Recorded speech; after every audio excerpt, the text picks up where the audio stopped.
Life was mostly predictable for me, Sarah, a 30-year-old fiercely climbing the corporate ladder. From my college days to the boardroom meetings, I had it all planned out. But the plot twist in my well-structured life script? Marrying Alex and forming an unexpected alliance with his mother, Linda. Alex and I met in the least romantic of places, the university library. I was buried in finance books, he was wrestling with computer science. Our eyes met over a pile of textbooks, and the rest, as they say, is history. We were two college kids, juggling classes and dreams, but together, we were invincible. Alex was the calm to my storm, the laughter to my seriousness.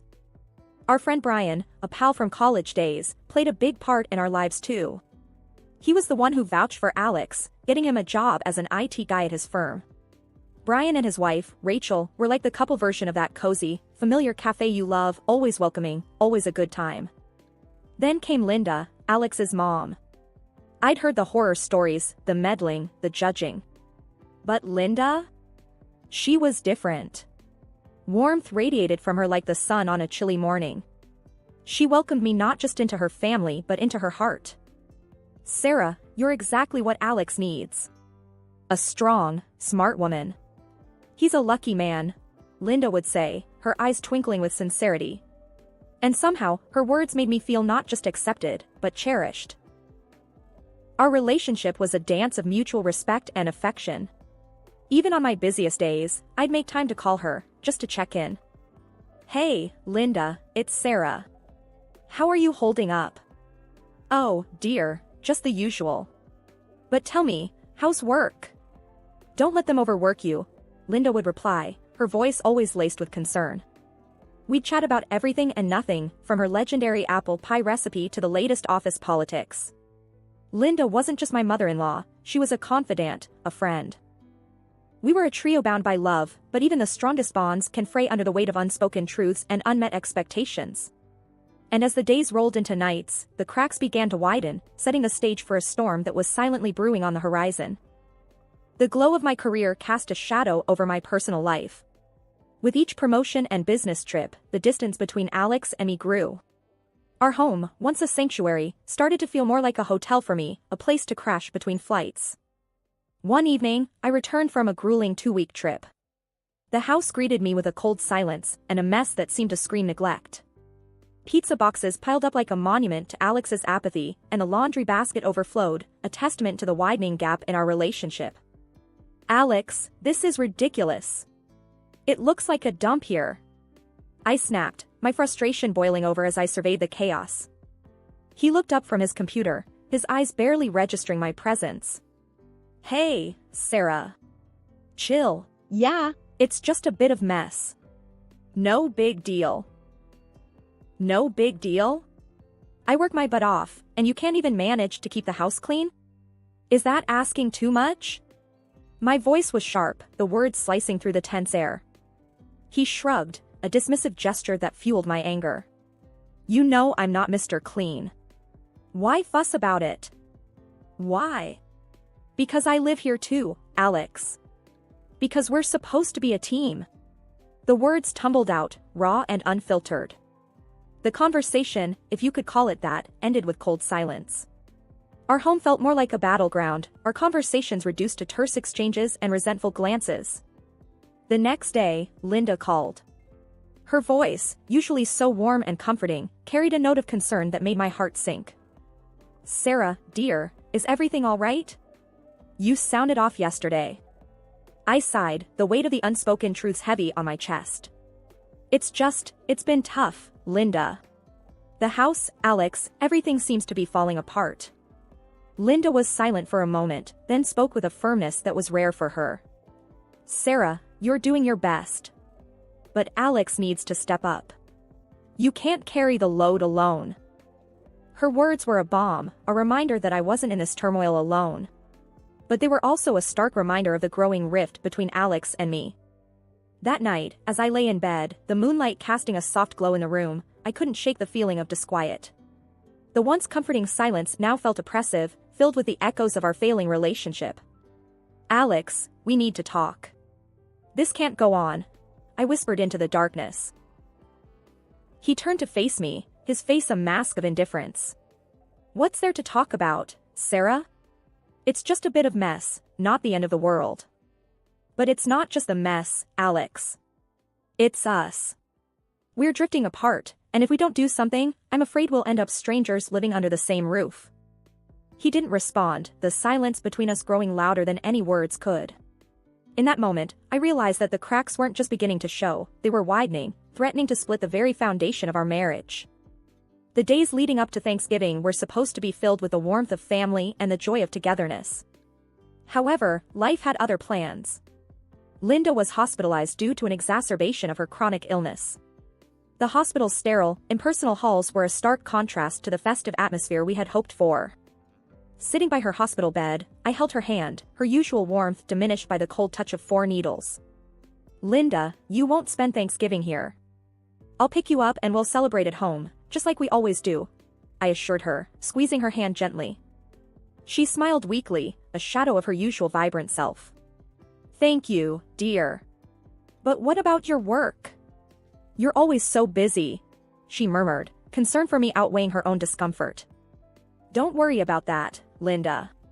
You're more important, I replied, though the weight of my responsibilities loomed large in my mind. However, just as I was ready to put work aside for family, my boss dropped a bombshell. He called me into his office, his expression grim. Sarah, we need you on an urgent business trip. It's critical, and I wouldn't ask if it weren't absolutely necessary. I felt torn, caught between my commitment to my family and my duties at work. But sir, it's Thanksgiving, and my mother-in-law is in the hospital. I promised her I'd be there, I explained, hoping for some understanding. He sighed, his gaze fixed on some unseen dill. Sarah. I understand your predicament, Sarah, but this is a matter of great importance. We're counting on you. The weight of my professional life was a burden I was accustomed to carrying, but it had never before felt so heavy. With a heavy heart, I turned to the one person I thought I could rely on.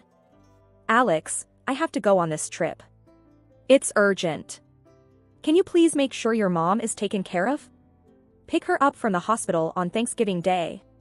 She shouldn't be alone on the holiday, I pleaded, the worry evident in my voice.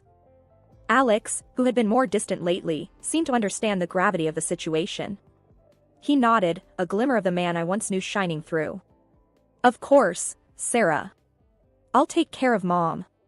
You don't have to worry about a thing, he assured me, his voice steady and reassuring.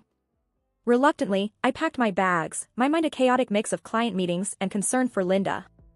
As I left, I glanced back at our home, a place that once represented comfort and love, now a symbol of the sacrifices and choices that define our lives. On the trip, amidst the endless meetings and business strategies, my thoughts constantly drifted back to Linda and Alex. I found myself checking my phone incessantly, hoping for an update, a sign that everything was as it should be. But it was the silence that spoke volumes, the absence of messages or calls that painted a picture far from the reassuring promises made. As the critical hours ticked away, the unease in my heart grew, a foreboding sense that this Thanksgiving was going to be unlike any other we had ever experienced. The silence of my phone was deafening, each missed call to Alex a growing echo of my anxiety. The business trip, usually a whirlwind of meetings and networking, felt like a slow crawl, each moment stretching out with worry for Linda and frustration towards Alex. I tried calling again, the phone ringing hopelessly into the void. Come on, Alex, pick up.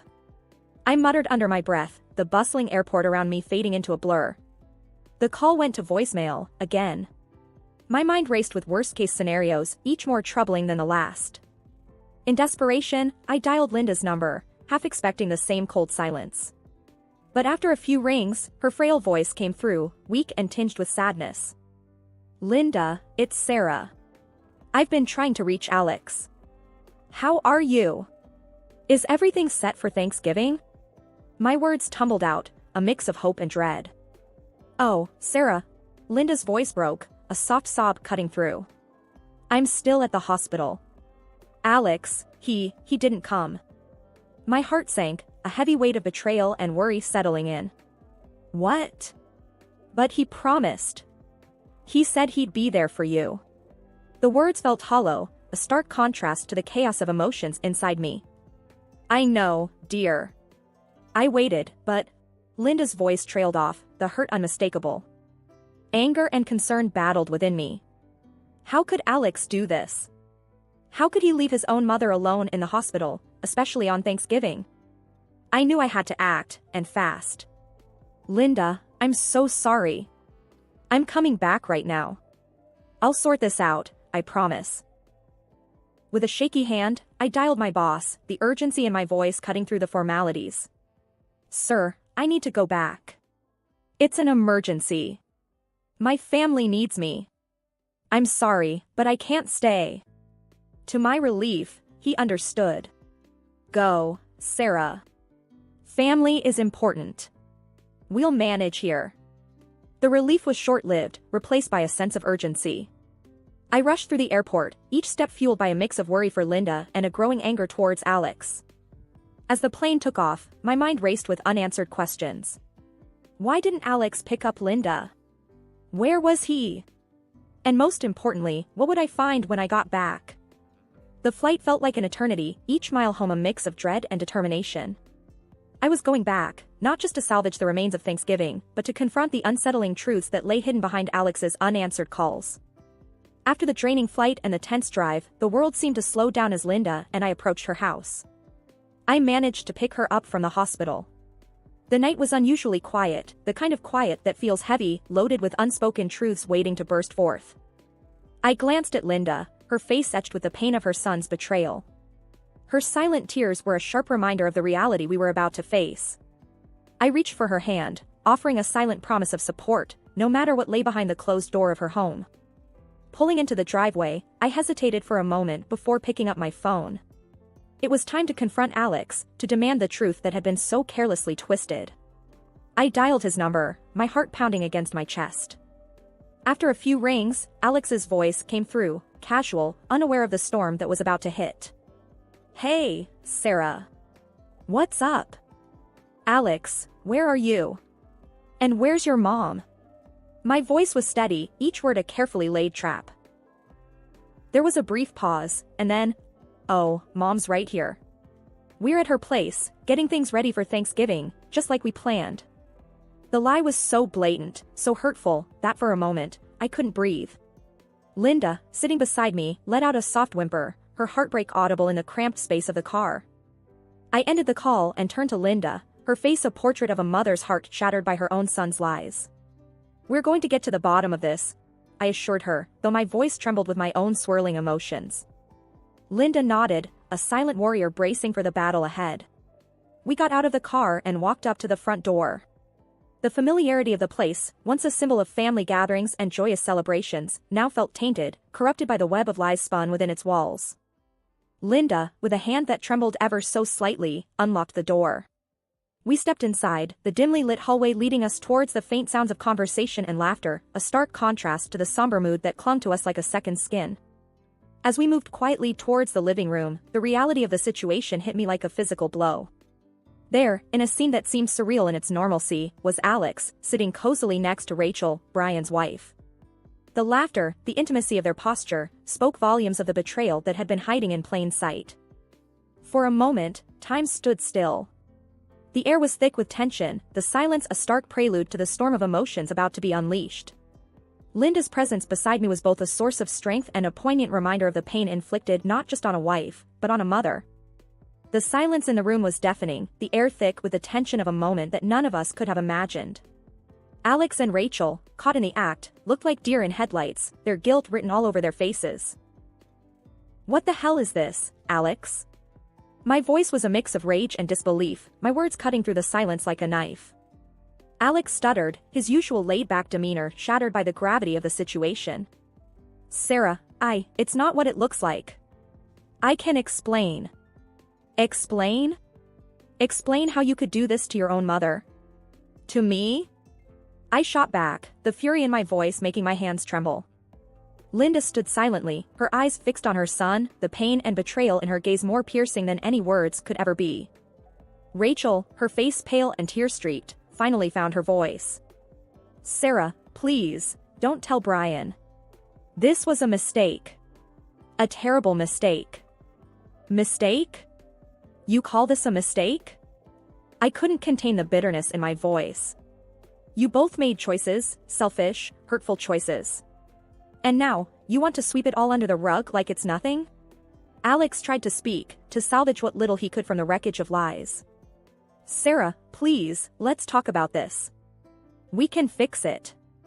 Fix it? How, Alex? By pretending that your affair, your betrayal of everything we stood for, never happened?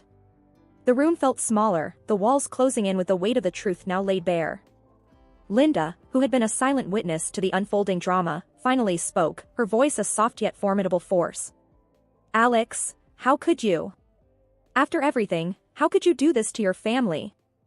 Alex's gaze dropped, unable to meet the eyes of the two women he had hurt the most. The room was filled with the sound of broken hearts and shattered trust, the aftermath of choices that could never be undone. Rachel, her composure crumbling, pleaded through her tears. It was a mistake. I never meant to hurt anyone. Mistakes are forgetting to pick up milk, Rachel, not having an affair with your friend's husband. I snapped, the rawness of my emotions leaving no room for sympathy. The confrontation was a whirlwind of anger, hurt, and disbelief, a storm that left no one untouched. Each word spoken was like a piece of the life we had known, falling away to reveal the harsh reality beneath. In the wake of the turmoil, the world seemed to stand still, the rhythm of life disrupted by the discordant notes of betrayal and loss. Linda and I found ourselves adrift in a sea of uncertainty, clinging to the fragile raft of our shared pain. The living room, once a hub of laughter and warmth, now felt like an echo chamber of our shattered dreams. Linda and I sat, a silent understanding between us, the weight of recent revelations heavy in the air. Sarah, I just can't fathom it, how Alex could do this. And Brian, poor Brian. Linda's voice trailed off, the edges of her words frayed with sorrow and disbelief. I nodded, my heart heavy. I know, Linda. It's like we've been living in a parallel universe, and now we've been thrust back into a harsh reality. The silence that followed was laden with unspoken thoughts and fears. The future, once a canvas of shared dreams and plans, now loomed before us, daunting and undefined. Sarah, what are you going to do now? Linda's question, soft and tentative, broke the stillness. I sighed, the weight of decision heavy on my shoulders. I've been thinking about that a lot. Divorce seems like the only path forward. I can't. I won't stay tethered to a lie. Linda reached out, her hand a warm presence in the chill of our disillusionment. I support you, whatever you decide. You're strong, Sarah. Stronger than you know.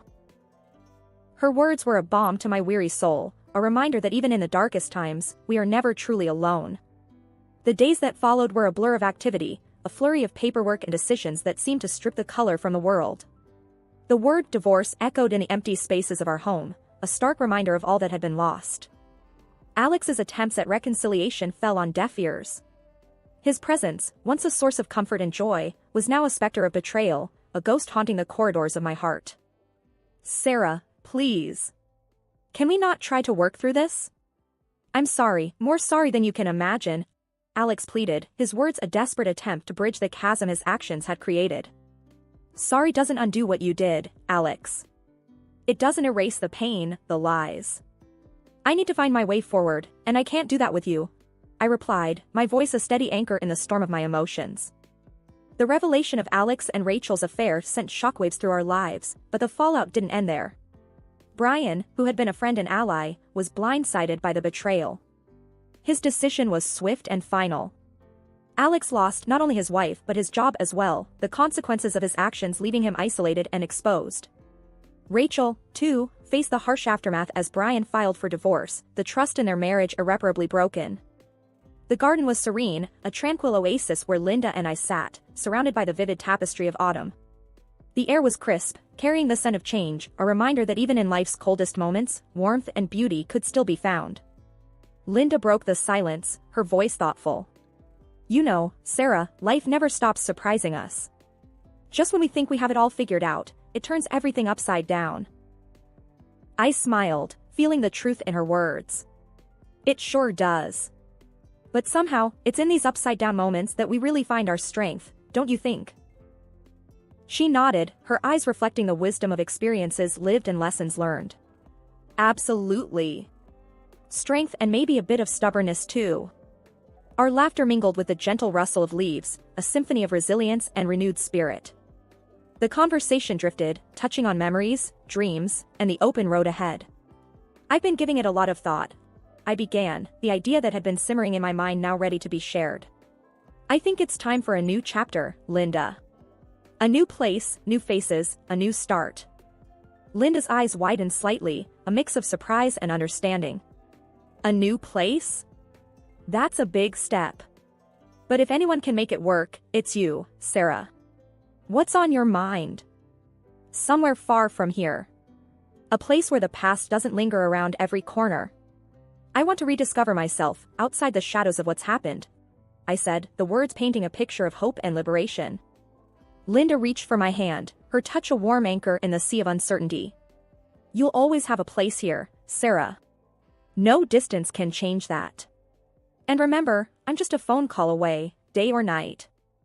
I squeezed her hand, grateful beyond words. I know, Linda. And that means the world to me. But I feel like this is something I need to do. To prove to myself that I can start over, that I can build something new from the ground up. We all need that sometimes, a fresh start, Linda mused, her gaze following the flight of a lone bird across the sky. And while you're out there, building your new life, never forget how strong you are, Sarah. You've weathered a storm many couldn't, and you've come out stronger on the other side. The sun began its descent, painting the sky in shades of orange and pink. The garden, a riot of colors and life, stood as a testament to new beginnings and the resilience of nature. As the day faded into evening, the garden became a silhouette against the twilight sky. Linda and I sat in comfortable silence, two souls connected by shared experiences and an unbreakable bond. With Linda's support in my heart and the lessons of the past in my mind, I stepped into the new chapter, ready to embrace whatever lay ahead.